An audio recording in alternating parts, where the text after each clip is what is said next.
Praise the Lord, everybody. Praise the Lord, everybody. Everybody praise the Lord. This is another day that the Lord has made, and we're going to rejoice and be glad in it. It just so happens to be Power Sunday. Power Sunday, better known as Resurrection Sunday, and to some of you all, Easter Sunday 2021.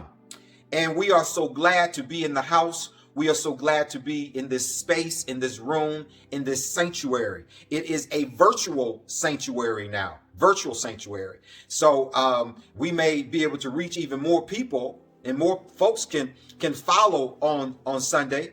And you don't have to worry about being tethered to all those traditions, as it were. You don't have to worry about that. Like today, I got up and because I knew I was going to be on TV, so I got up and I put my Easter stuff on. Now don't y'all judge me. I know I got on a little black. I know I'm supposed to have on the pastel peach and all that. But listen, I went to the store. I thought about last night because I really didn't know what I was going to preach about today. Because I know everybody, all over the country, everybody, Easter, everybody doing anything, you really gonna turn the 400-500 horsepower in the pool pit this, today. Church doors and stuff is open and all that stuff. Anyway, listen, I thought about it, but I knew y'all was gonna get, the biscuits and the gravy, and I already know you're gonna get all that stuff today. I know you're gonna get some high-powered preaching. I know everybody's gonna have their hats and all that stuff on, but I missed it. I missed the store last night. And from way back in the day, all my colorful stuff, I pitched it. So I'm sorry for all y'all that will be offended by my attire that I got on black. I was trying to do something a little different, and I just missed it. I got busy, so I couldn't get there and get the suit. But I did, I had a couple, scarves, a couple hankies, and I tried to go pastel, give y'all a little color. You know what I'm saying? Got my cufflink. Got me a little, whatever color that is, to try to go coordinate and all that stuff. Because, hey, it's Easter. Yes, sir. Got to do it for the fans. Got to do it for the club. Got to do it for the tradition. Got to do it for the pagans. All right. That's enough of that, Donnie. Quit playing around. Hope you look good, though, boy. I got to get my team so they can help me because I'm on TV and stuff now. Put everything together. They're supposed to put makeup and stuff on you to make you look good for the cameras, for the lights to show, shine and stuff like that. It's coming. Don't worry about it. Listen, today we are going to do a Power Sunday, a Resurrection Sunday, and I've got a couple things in store for you. I'm going to preach a quick message, if I can. Y'all know how I do. And we are going to do communion. I'm not going to do it the traditional way as going, on the third day and he got up and I'm not going to do that today. But I am going to talk to you about something that I feel has significance, not as if that does not have significance, but I think sometimes because we get so used to hearing it that we miss hearing it. Yes, he got up. He did get up. But the way that we hear it traditionally has dulled the ears. And so I don't want to give it to you like that today. I keep telling y'all I'm uniquely different, and I'm happy that I'm different. This is not to knock anybody. Everybody can be who they are, and I really wish that people would be who they are. And I'm so glad that today that I can say that I found my voice. What do I mean by that? I found who I am. And so I don't have to speak the language of the tradition. I don't have to speak the language of the Pharisees or the Sadducees. I don't have to speak the language of the culture. I don't have to speak that. I can speak uniquely from the wells of what God has given me. And I'm okay with that. Whether people accept it, they reject it, whatever it is, it becomes my truth. And so it is so important that we find our own voices today. We find our own voices and speak that. That means that you're going to walk with who you are. Not as you walk, you're reminding people of another person, another man or another woman. It's just so much of that that's going on today. And so we're not going to do that. But we are going to also, in addition to a short preach word, I guess it'll be short, we are going to take communion because the Lord told us to do this in remembrance of me. And it is the first Sunday of the month. I have not done this in quite some time now. And so I want you all to indulge me, bear with me, stick with me. We are going to do one of the greatest sacraments that Jesus ever ordained for us to do. And we're going to do the Lord's Supper, and we will do that together. So today we celebrate the resurrection of Jesus Christ. And in that celebration, what we say is that he got up. Jesus, he rose. Jesus got up from the grave. And that is so commendable. He got up with all power. Jesus got up with all power. He got up with all authority. Jesus, he got up with love. He got up with peace. He got up with joy. He got up with humility. He got up in charge, and he got up free, liberated, no longer subject to the walls and to the ways of the traditions and the cultures and all the stuff that they had built up and tried to box people into. He got up from all that. He got up from it. He was able to not just come out of the tombstone, as it were. He was not just able to do that, but he was able to walk through the challenges of that particular era, that particular time, the things that people were bound by. Because see, he was never bound. He came, him being bound was a result of what you were carrying, what you were struggling with. That's the reason why he was bound. It wasn't any sin on Jesus. He died with the sins of us on him. So when he got up, the significance of him getting up was not for him to show his power. For him, he already knew he was God. He didn't have to prove that to anybody. It was the fact that what he allowed to come on him. What he allowed to come on him. And that's the message that I want you to walk away with today. I want that to resonate. I want that to ruminate inside of you, because a lot of folks have lost the potency of what this day, what this season is all about. Jesus got up with all power, but it was what was on him that he shook off, that he was able to overcome, that he was able to live out of. He was resurrected up out of the things that bind you. So it was the sins and the cares of this world that as he got up, we can say today that he rose with all power in his hand. Now, what is that saying to you, beloved? That is saying that Jesus was, he was the progenitor. He was the first. He is the Alpha and the Omega, meaning that he is to show you what you are what you are capable of doing. Now, I question this on your behalf. What I want to know is, if he got up and he got up with all power and he gave it, don't miss this, this is critical. He gave what he got up with. He gave it to you. He gave it to you. All that power. He gave all that authority he gave to you. All that love he gave to you. All that joy he gave to you. All that peace he gave to you. All that liberation he gave to you. All that freedom he gave to you. All that wealth he gave to you.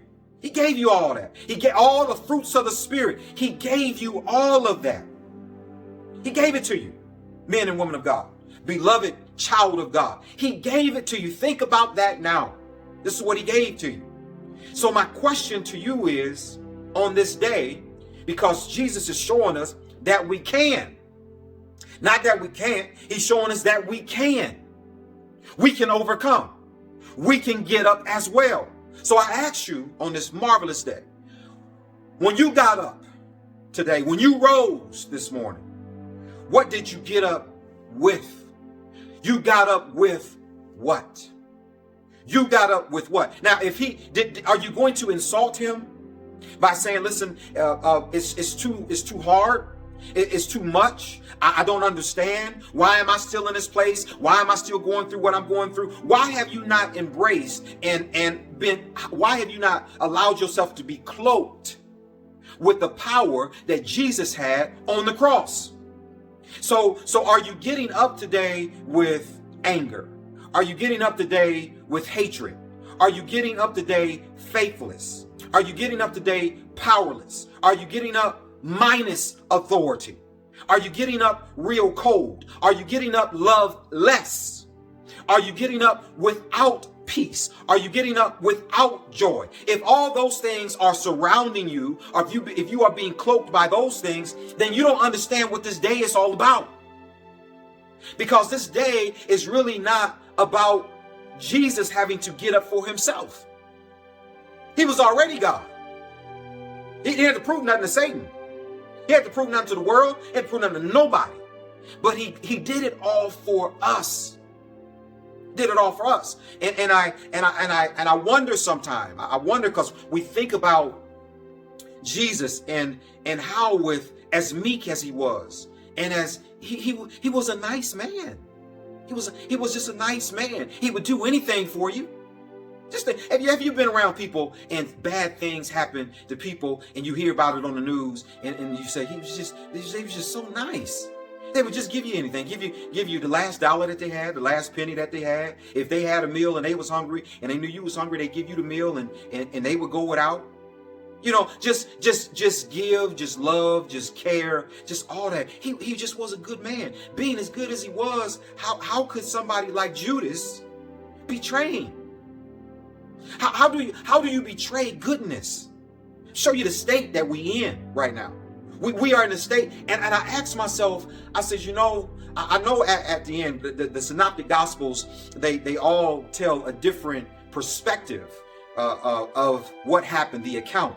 They give a different perspective, but they all saying the same thing. It's just, you know, one writer remembers this, another one remembers. John says it this way, Luke says it another way, and so I get all that. But I wonder, because when we look at the story, and they were all there in the upper room, and they were having what we call the Lord's Supper, right? And at the end, Jesus he tells that one of y'all is the devil. Okay, after all this goodness, after Jesus being such a sweet man, one of y'all the devil, and that is so true and so pronounced to where we are today. We just don't treat Jesus right, and so one of us is the devil, and I say that because I wonder if I was one of the ones that got up from the table. I wonder if I was one of the ones that the enemy entered in. In fact, I know I was one. But not only was I one, you need to think about where you won. Where you won as well. Where you won, because see, we can say that, you know, Judas betrayed Jesus, but he wasn't the only one that betrayed Jesus. You know, you got to read, then you got to hear, and you got to understand what you read. See, Judas he betrayed him and couldn't bounce back. He couldn't bounce back from what he did. But he wasn't the only one that betrayed him. See, he just betrayed him at the Lord's Supper in the upper room. That's where he betrayed him at. But Peter betrayed him because Peter denied him. Was that betrayal? He did. When Jesus was sleeping in the garden, the Zebedee's sons, the sons of thunder, James and John, they betrayed him because they broke camp. They bolted. They betrayed him. Okay. Not only did they betray him, but it goes on in another gospel. I forget exactly where it said. I don't know if it's Luke or I think it's in Luke. I can't remember now. But it says that when all hell, so to speak, broke loose, it says all the disciples cut. Once they saw the tremble like they ain't never seen before. Once they saw that it looked like Jesus was no longer who he said he was. He was out of control. They cut. Read. I ain't telling you no lie. Read it. I can't remember where the scripture is at right now. But they cut all. The scripture says all the disciples left. Broke camp, cut, boom. I'm out of here. See, you wouldn't want to be. This is what they did to Jesus. And so we look at that and we say, this is how they treated him. They responded. This is what was in them while Jesus was going through what he was going through. And he was there and was giving his life for them. And even as he was giving his life for them, they was like, I can't, this is too much. This is a cross that you're going to have to bear. And you're going to have to bear that cross by yourself, because this right here, this is too much. So I want to talk from the book of Luke, and we'll talk real quick And I want to talk from Luke, the 22nd chapter, beginning at verse number 45. And I don't have my glasses, but we'll do the best that we can. And when he rose up from prayer and was come to his disciples, he found them sleeping for sorrow. Now, I'm only going to deal with this particular verse out of our text because I want that to shore up, what we've been talking about, what I've said up to this point. It says that they were sleeping for sorrow. In the Message Bible, it says that they were drugged for grief. Not sleeping for sorrow, but they were drugged for grief. So here's the thing. Here's the issue. Now, Jesus is in the Garden of Gethsemane, and he's praying to God, and he's already telling him, he says, listen, could you not pray with me for an hour? Watch, to avoid temptation, to mitigate the temptations, because the enemy is coming in so many different directions. Y'all need to watch. You need to be vigilant. You need to pray. That the spirit is willing, but the flesh is weak. In other words, Peter, you're willing to go into the fire with me. You're willing to go into the fire with me. On one hand, that's the spirit side. But on the flesh side, you as lazy as a dog by a fireplace, and you're just gonna lay there, and it's like you can't move. Okay, so it goes both ways. So he's saying, don't allow this to overtake you, to overwhelm you, to go into temptation. So he's telling them that you got to be vigilant. You have to watch. You have to pray. But the scripture says here in verse 45 is that when he came back, he found them sleeping for sorrow. Now, what was going on with them? Where they were at, or drugged, as the Message Bible would say, drugged for grief. What was happening was they had rested in the resolve. One or two things. One was that Jesus is going to go away, and he's going to make this, when he comes back, all this stuff is just a blur, right? This ain't really real, because we remember the Jesus of power. Okay, so there's no way all that stuff that he's talking about, that I'm gonna be offended this day, that I'm gonna go down. But you have to have a revelation. You have to have a revelation, church. If you don't understand the revelation of Jesus Christ, if you don't understand why he did what he did, you're not going to make it through. And that's the reason why Jesus was telling the disciples, Peter, James, and John, I need y'all to pray. Yeah, you James and John, y'all the sons of thunder when everything is going great. But now when crucifixion time, all of a sudden, I'm ready to bolt. I can't handle it. Peter, the same way. So sorrow now is, I can't believe it. And I'm drugged. You know how people can take something and it's like, hey, I know some folks that been on drugs before, and they so spaced out, you had to keep shaking them. It's like, listen, hey, stay with me. Stay with me. Stay in the room. Can you hear me? Did you hear what I said? Stay with me. And so this is what the case was there. They were drugged now with a appeal of sorrow. And Jesus didn't want them to be drugged by sorrow. Drugged, inundated, overtaken by, I can't believe this happened. Some of us, we've experienced things where tragic things have come our way. And we may have lost a loved one in an accident, or we may have lost a loved one suddenly, or we may have lost a job, or our marriage fell apart. Whatever those things were, they were very tragic, and you went to sleep saying that, I know this is just a dream. It's only a dream. It's only a dream. And I'm going to wake up from this thing. But Jesus, what he was saying and sharing with them, no, this is real. This is real. You ain't waking up and it's going to be different. I must needs go this way. This has got to happen in order for you to be saved. And a lot of us, I know we wrestle with the fact that things are very challenging for us as men and women of God. We call ourselves Christians, and I call myself a disciple. And we wrestle with those things. But if we understand it, we would understand that those things are coming to make us better. This is the reason why David said, I was glad.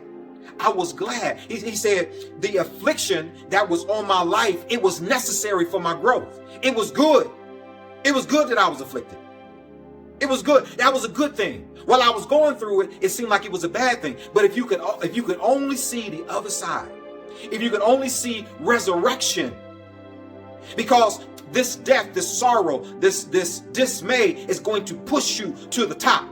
It's going to push you to the top. It's so many things that I've went through in life. And as I was going through it, I was like, God, why? As Jesus said, went and prayed and came back, went and prayed again and come back. He said, Lord, is there another way? I'm saying the same thing. Many of you are saying the same thing. Is there another way? Why? I can always think in and of myself of another way to get me from point A to point B. Because getting there, I'm discouraged. I'm mad at people. I'm mad at God. I'm mad at Jesus. I'm mad at my Bible. I'm mad at myself. I'm just mad, right? Because it's the flesh. It's the thing that Jesus was telling Peter. He says, watch, pray, because temptation is at the door. That's the reason why he was saying that. And when we read that, we have to understand this is what Jesus is saying to us as well. He says, you got to watch that because it's coming. And so as Jesus came back and he saw him, drugged with sorrow, because there's no way, Lord, that I can believe now that this is going to happen. And even if it's supposed to happen, or if it could happen, you can change it. But what if change is not in the deck?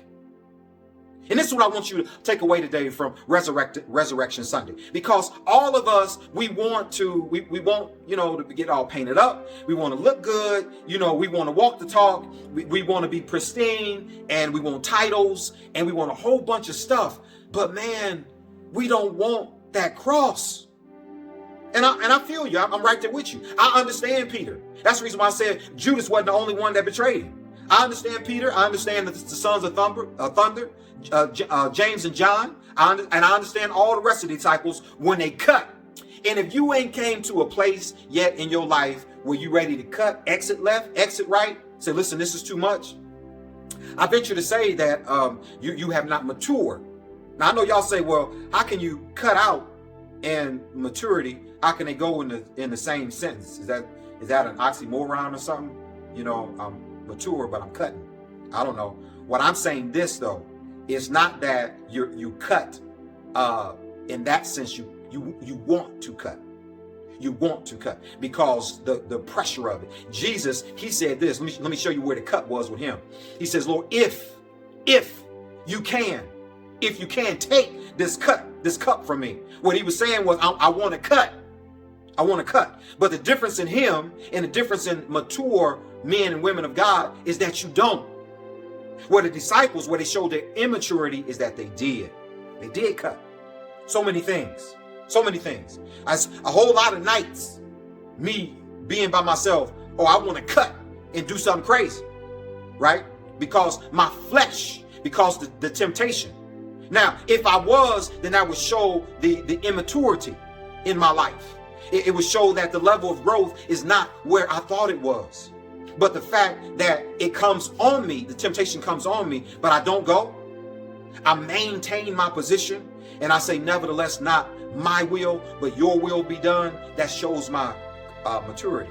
See, one of the Beatitudes that Jesus preached was the Beatitude was righteous. It was, what was that, the second Beatitude? Those that hunger and thirst after righteousness shall be filled. What was he trying to say? One of the things he was trying to say was that to be hungry to do right, to be thirsty to do right. He wasn't saying that you had to necessarily be perfect, but he was saying that you have to want that. You have to desire that. Even if you slip, even if you fall, do you want to be righteous? Do you want to be? That's the beginning of a renaissance all in itself. Do I want it? How bad do I want it? And am I willing to give up all of this? Even if I don't do it quite right, am I willing? So in this, as I close, so many of us today, we have gotten to the place where we've been lulled to sleep, if I said that word right. And it's like you've been drugged. You've been drugged. And it's sorrow of grief. I just can't believe it. And because of that, I don't know if I can go on. So I'm just going to sleep it off.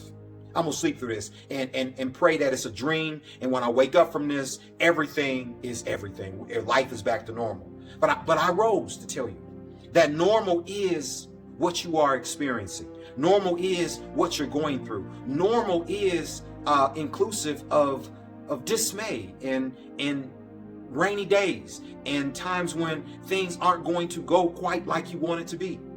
But there's power on the other side.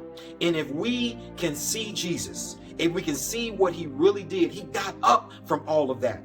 He got up from all that. And so I preference this message by saying that he got up, but he got up with power. He got up with authority. He got up with love. He got up with joy. He got up with freedom. And the antithesis of all that may be what you're getting up with. And if you are getting up with that, what I'm saying is get rid of it. Get rid of it. Because it's not going to do you any good in this life. Okay, now I know that wasn't a typical Sunday resurrection, Easter message, but hopefully it resonated. Hopefully it hit a spot in your soul that you says, you know what? Yeah, I really want the power of Jesus, and I really want to quit complaining so much. And this isn't a time to sleep. This is a moment to see what I'm really made out of. That's what that was all about. That's what that Gethsemane experience was about. When Jesus was in Gethsemane, they was in Gethsemane too. They failed in Gethsemane, but Jesus, he passed Gethsemane. Okay, and I'm just trying to get you to pass it, because must Jesus bear the cross alone? No, we all got a cross to bear. All right, so I hope that and you know, maybe this didn't mean a whole lot of nothing. But what we are going to do, we are going to do communion. Okay, so just hold tight where you are, and I'm going to come right back, and we are going to do communion today.